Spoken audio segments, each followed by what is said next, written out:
Deep beneath your feet, history hides some incredible secrets. Imagine an entire city for 20,000 people, complete with air shafts and wine cellars carved into volcanic rock and hidden for centuries. Picture soldiers living, fighting, and even operating hospitals in a massive underground labyrinth right under enemy boots. Governments built top-secret tunnels to spy on each other during the Cold War, while ordinary people dug desperately with their bare hands and soup spoons to find freedom. There are even whispers of a hidden subway system just for VIPs, and ancient passages used by knights rediscovered only recently. One complex was dug into a mountain to withstand a nuclear blast, becoming a city within a city. Number 10. Cheyenne Mountain Complex, USA, the Cold War fortress. Inside a mountain. Imagine a city buried deep inside a granite mountain, designed to survive a nuclear apocalypse. That's the Cheyenne Mountain Complex in Colorado Springs, Colorado. Construction began in 1961 at the height of the Cold War, a time when the world lived under the constant threat of nuclear war between the United States and the Soviet Union. The U.S. Air Force decided they needed a command center that could withstand a direct nuclear hit and continue to function. So they hollowed out a mountain. The excavation itself was a massive undertaking. Miners blasted and removed over 700,000 tons of granite to create the necessary caverns and tunnels. The main entrance tunnels are almost a mile long, leading into a network of chambers. Inside these chambers, 15 freestanding buildings were constructed, none of them touching the rock walls of the mountain. These buildings, some up to 3 stories high, are mounted on giant springs weighing 1,000 pounds each, designed to absorb the shock of a nuclear blast. If the mountain shakes, the buildings inside are meant to sway, protecting the delicate equipment and personnel. The purpose of Cheyenne Mountain was to house the North American Gaseal Defense Command, NORAD, and other military operations. From here, personnel would track missiles, satellites, and aircraft ready to alert the nation of an impending attack. The complex was designed to be self-sufficient for up to 30 days. It had its own power plant, water supply from underground springs, and air filtration systems to protect against nuclear, biological, and chemical attacks. Think of it: cafeterias, medical facilities, even a small store and a gym, all deep underground. Access was, and remains, highly restricted. For decades, the inner workings and full capabilities were top secret, known only to those with the highest security clearances. While the existence of NORAD wasn't a secret, the fortress built to protect it was a symbol of Cold War paranoia and engineering. The main blast doors, located at the end of the access tunnel, are several feet thick and weigh 25 tons each. They were designed to seal off the complex from the outside world in minutes. Complex cost around $142 million to build in the 1960s, a staggering sum at the time. It became fully operational in 1966. Though the Cold War has ended, Cheyenne Mountain continues to serve as a vital military installation, a testament to an era of extreme tension and incredible feats of engineering hidden from public view. Number 9. The Knights Templar Tunnel, Acre, Israel. A crusader, secret passage to the sea. Imagine being a knight in a besieged medieval city, needing a secret way to get supplies or escape to the sea. In the ancient port city of Acre, Israel, such a tunnel existed, built by the legendary Knights Templar. This tunnel, lost for centuries, was rediscovered in 1994, thrilling historians and archaeologists. Acre was a critical Crusader stronghold in the Holy Land, and the Templars, a powerful Christian military order, had their main fortress in the southwestern part of the city.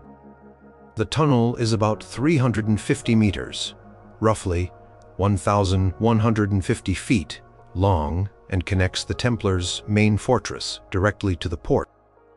It's carved mostly out of the natural Kukar sandstone bedrock. The lower part of the tunnel is hewn from this stone, while the upper part is a semi-barreled dome made of dressed stones. This suggests a sophisticated construction method for its time, likely the 12th or 13th century when Acre was at the peak of its importance during the Crusades.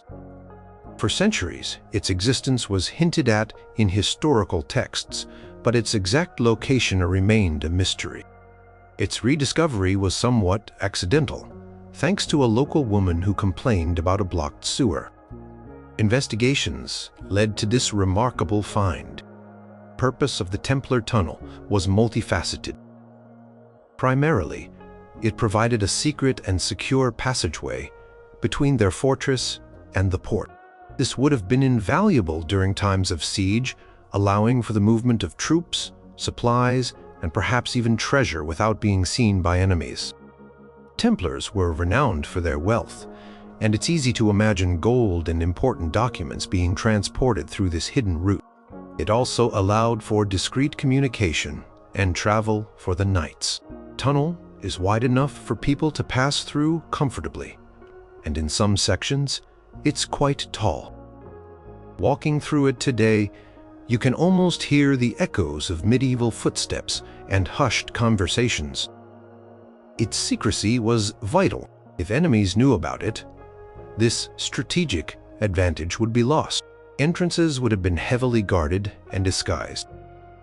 The discovery of the tunnel provided a tangible link to the daily lives and strategic thinking of the Knights Templar, an order often shrouded in myth and legend. It's a direct glimpse into how medieval military orders operated and protected their interests in a volatile region. Number 8. The Shanghai Tunnels of Portland, USA. Dark legends beneath the city. Beneath the bustling streets of Old Town Portland, Oregon, lies a network of tunnels and basements that have fueled dark legends for over a century. The so-called Shanghai Tunnels. While some stories are likely exaggerated, the tunnels themselves are real, and their history is a mix of mundane utility and shadowy tales. These passages, also known as the Portland Underground, primarily connected the basements of many hotels, saloons, and businesses to the waterfront of the Willamette River. Historically, these tunnels had legitimate purposes. In a city known for its wet weather, they offered a way to move goods from ships docked at the river to businesses without exposing them to the rain or muddy streets. They were used for storage, and some businesses even extended their operations into these subterranean spaces. However, the most infamous association with these tunnels is the practice of shanghaiing. According to legend, unsuspecting men, often after being drugged or heavily intoxicated in saloons, would be dropped through trapdoors into the tunnels below. They would then be held captive before being secretly transported to waiting ships and forced to work as sailors on long voyages, often to East Asia, hence the term shanghaiing. While documented proof of widespread shanghaiing through these Pacific tunnels is debated by historians, the practice itself was a real problem in many port cities during the 19th and early 20th centuries. Portland was indeed a rough-and-tumble port town, and there are anecdotal accounts and newspaper stories from the era that allude to men being crimped or tricked into maritime service. The tunnels would have provided a convenient and discreet way to move unwilling recruits. The secrecy was crucial for such illicit activities. Trapdoors, hidden passages, and even cells were rumored to be part of this underground network, though physical evidence of purpose-built cells is scarce. Many of the original tunnel access points have been filled in or altered over time due to city development and safety concerns. What remains offers a glimpse into a less savory aspect of Portland's past, whether the tunnels were primary tools for shanghaiing or simply facilitated the movement of people and goods in a city with a hidden underbelly. The stories, true or embellished, have certainly cemented the Shanghai Tunnels as a place of mystery and intrigue. Number 7. The Pilsen Historical Underground, Czech Republic, a labyrinth of beer, defense, and secrets. Beneath the charming city of Pilsen in the Czech Republic, famous worldwide as the birthplace of Pilsner beer, lies an extensive network of tunnels, cellars, and wells, collectively known as the Pilsen Historical Underground. This labyrinthine system dates back to the 14th century, shortly after the city itself was founded. It wasn't one single project, but rather evolved over centuries as residents dug cellars beneath their homes. Primary purpose of these underground spaces was initially for food and beer storage. Cool, stable temperature of the underground environment was perfect for fermenting and lagering beer, a craft for which Pilsen quickly became renowned. Many houses in the city center had their own cellars, often 2 or even 3 levels deep. Over time, these individual cellars were interconnected, creating a sprawling network that stretched for miles. Besides beer and food storage, the tunnels served other vital functions. They housed wells, providing a secure water source, especially important during sieges. Craft workshops, such as malt houses, were also located underground. But the Pilsen Underground also had a crucial defensive purpose. During times of war or unrest, the tunnels could be used for hiding valuables, sheltering citizens, and even for surprise attacks or escape. Entrances could be sealed or booby-trapped. The complex network would have been confusing to any invaders unfamiliar with its layout.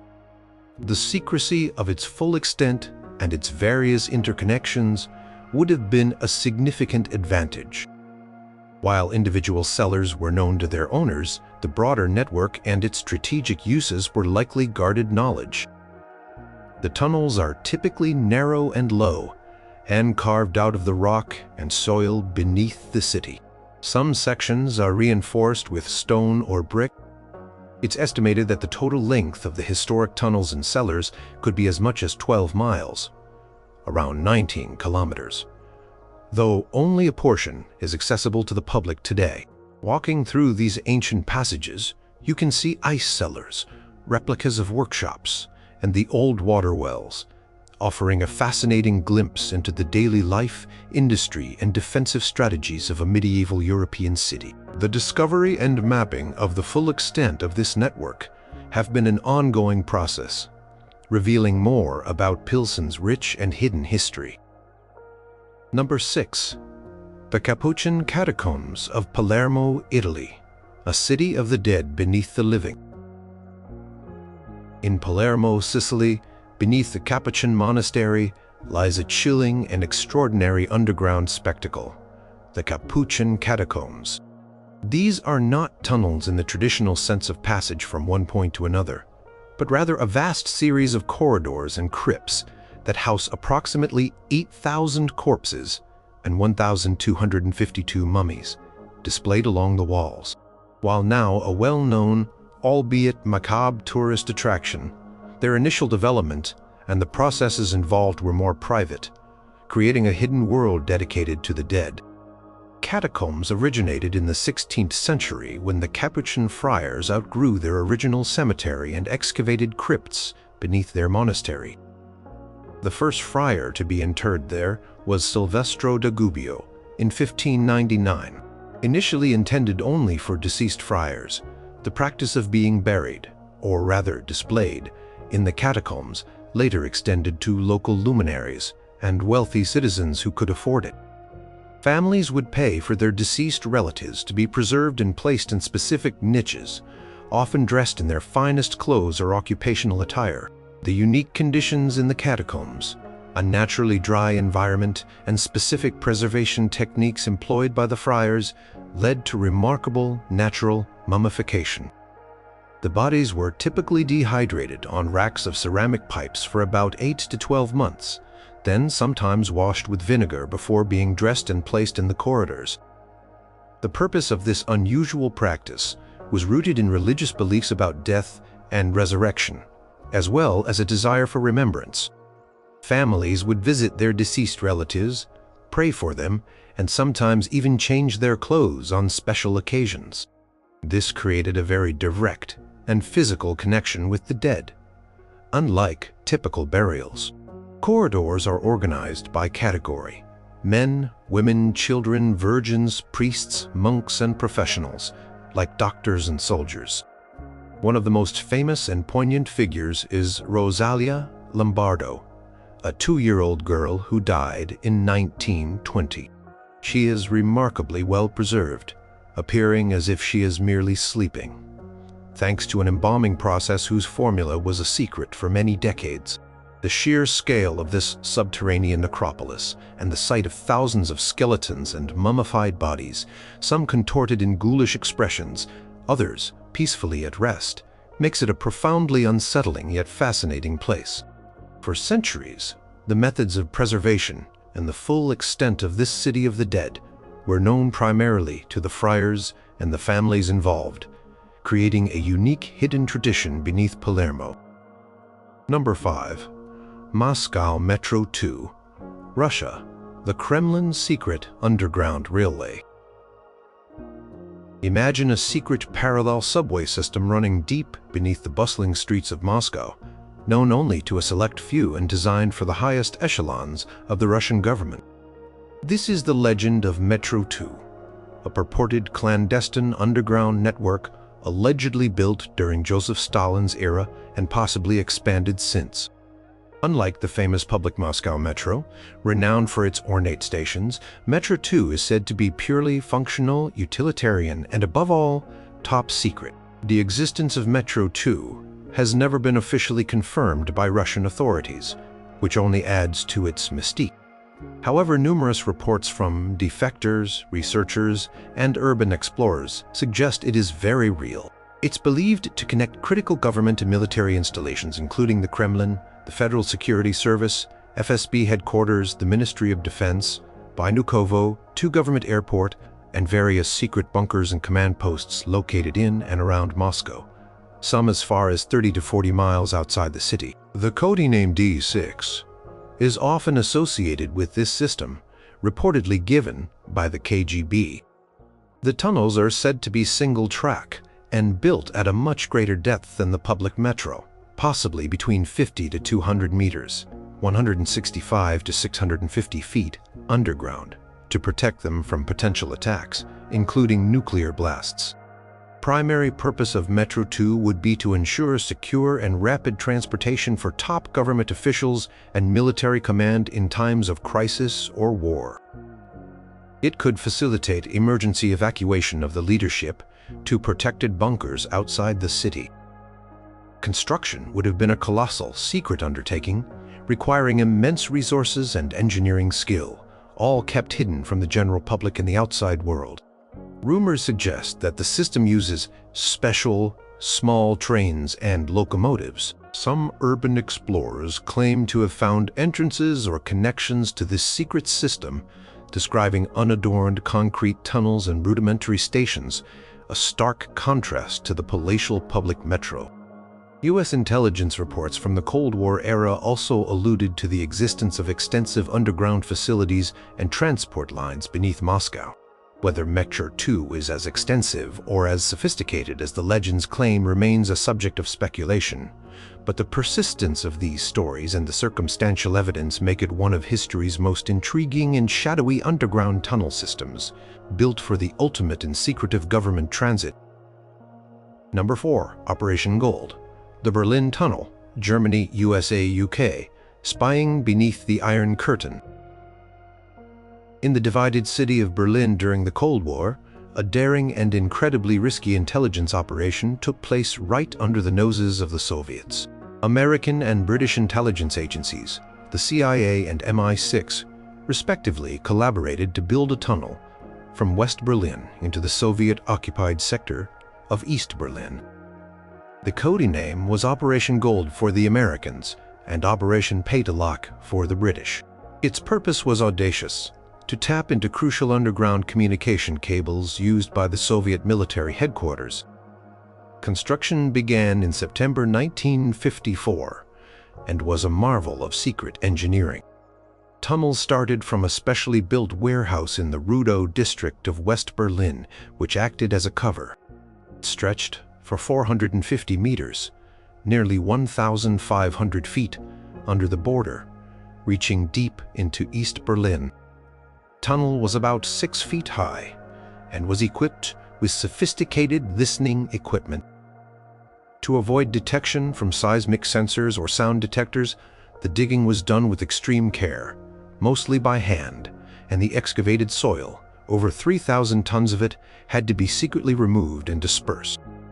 The entire project was highly compartmentalized, with workers knowing only their specific tasks. Cost was enormous, estimated at around $6,700,000 at the time. Once the tunnel reached the target cables, technicians carefully spliced into 3 main lines, diverting the signals to a listening post within the tunnel where they were recorded on hundreds of tape recorders running 24/7. For 11 months, from May 1955 to April 1956, the Allies eavesdropped on a vast amount of Soviet and East German communications. They intercepted hundreds of thousands of conversations, gathering intelligence on Soviet military movements, political intentions, and even economic data. The secrecy was paramount. However, unbeknownst to the Western Allies, the Soviets knew about the tunnel almost from its inception. George Blake, a British MI6 agent who was secretly a KGB double agent, had informed his Soviet handlers about the plan before construction even began. The Soviets, in a clever counterintelligence move, allowed the tunnel to operate, likely feeding it a mix of genuine and disinformation while also using it to identify Western intelligence sources and methods. On April 21, 1956, Soviet and East German soldiers accidentally discovered the tunnel during repair work on the cables, leading to an international incident and a propaganda victory for the Soviets, who exposed it to the world's media as an example of Western espionage. Despite being compromised, Operation Gold did yield some valuable intelligence, and the sheer audacity and technical skill involved in its construction make it one of the most famous or infamous secret tunnels in espionage history. Number 3. Berlin Wall Escape Tunnels, Germany. Digging for freedom. When the Berlin Wall was erected in August 1961, it physically and ideologically divided the city of Berlin, and indeed the world. For East Berliners trapped under the communist regime, the wall became a symbol of oppression, and many risked everything to escape to the west. While some tried to go over or through the wall, a more desperate and dangerous method was to go under it. Dozens of secret tunnels were dug by students' families and groups of ordinary citizens, fueled by a desperate desire for freedom. These tunnels were often rudimentary, dug by hand with shovels, buckets, and sometimes even spoons or toy shovels, in constant fear of discovery by East German border guards, the Grenztruppen, or the Stasi secret police. The soil in Berlin is often sandy and prone to collapse, and underground water tables posed a constant threat of flooding. Digging was slow, arduous, and incredibly dangerous. Work was usually done in cramped, dark conditions with poor ventilation. The excavated dirt had to be discreetly removed and hidden, often carried out in suitcases or spread in attics and basements. Secrecy was a matter of life and death. If discovered, the diggers faced imprisonment or worse. One of the most famous was Tunnel 57, named for the 57 people who escaped through it in October 1964. It was dubbed by a group of West German students starting from the basement of a disused bakery in West Berlin. It ran for 145 meters, about 475 feet, to an outhouse in the courtyard of a building in East Berlin at a depth of about 12 meters, 40 feet. The digging took merely 6 months. Another well-known tunnel was Tunnel 29, through which 29 people escaped in September 1962. This one was over 130 meters long. Not all attempts were successful. Many tunnels were discovered before completion, sometimes due to cave-ins, flooding, or informants. Some resulted in arrests or even deaths. It's estimated that around 70 tunnels were started, but only about 1 in 5 was successful in bringing people to the west. These tunnels represent incredible human ingenuity, courage, and the unyielding spirit of people seeking liberty. They were temporary, secret lifelines, each one a testament to the lengths people would go to escape tyranny. Today, memorials and museum exhibits commemorate these daring underground feats. Number 2. The Cu Chi Tunnels, Vietnam, an underground war. During the Vietnam War, an immense network of connecting underground tunnels, located in the Cu Chi district of Ho Chi Minh City, formerly Saigon, became a legendary symbol of guerrilla warfare. These tunnels were not just passages. They were a subterranean world that played a crucial role in the Viet Cong's resistance against American and South Vietnamese forces. Initially started in the late 1940s during the war against French colonial rule, the tunnels were massively expanded during the 1960s. Cu Chi tunnel system stretched for over 250 kilometers, about 155 miles, from the outskirts of Saigon all the way to the Cambodian border. They were dug by hand, often with simple tools, and were incredibly complex, featuring multiple levels. The tunnels were narrow, dark, and often booby-trapped, designed to be navigated by the smaller, statured Vietnamese soldiers. American soldiers, often larger and laden with gear, found them almost impossible to penetrate safely. The secrecy of the tunnel entrances was vital. They were expertly camouflaged, hidden under trapdoors covered with leaves, in termite mounds, or even under cooking hearths in villagers' homes. Purpose of the Cu Chi tunnels was multifaceted. They served as hiding spots during combat, as communication and supply routes, and as living quarters. The network contained command centers, hospitals, kitchens, weapons factories, ammunition dumps, and sleeping chambers. Life in the tunnels was incredibly harsh. Air, food, and water were scarce, and the tunnels were infested with ants, poisonous centipedes, scorpions, spiders, and snakes. Disease, particularly malaria, was rampant.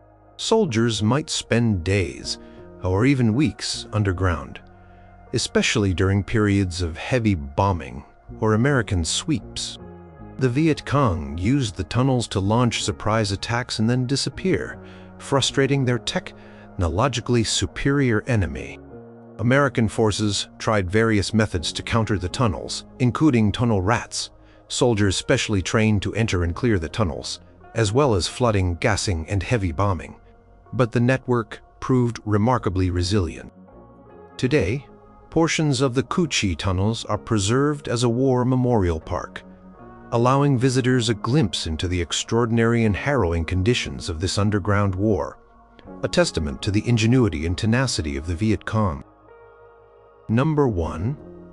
Derinkuyu Underground City, Turkey, a hidden metropolis beneath the earth.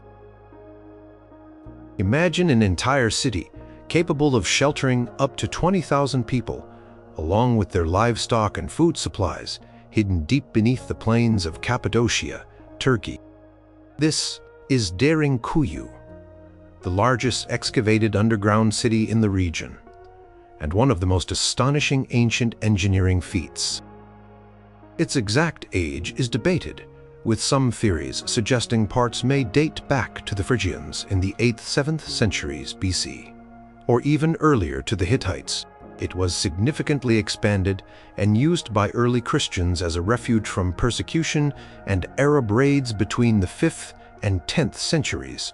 Derinkuyu extends to a depth of approximately 85 meters, about 280 feet, and contains at least 18 distinct levels, although only a fraction are open to the public.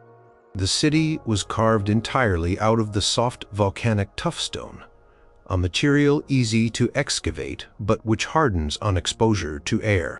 It wasn't just a series of caves, It was a fully functional, self-contained settlement. It included living quarters, stables, churches, wine and oil presses, storage rooms, refectories, and even a religious school. A remarkable feature is the sophisticated ventilation system, with numerous shafts, some over 50 meters deep, providing fresh air to even the lowest levels. Wells were dug to ensure a constant water supply. Primary purpose of Derinkuyu was protection. Massive stone doors, resembling millstones, weighing several tons, could be rolled across passageways from the inside, sealing off sections of the city from invaders. These doors had a small hole in the center, likely for defensive spearing or observation.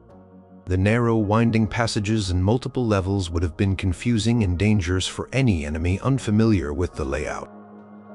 The city's entrances were cleverly concealed, making it virtually invisible from the surface. For centuries, its existence was largely forgotten by the outside world, known perhaps only to local villagers.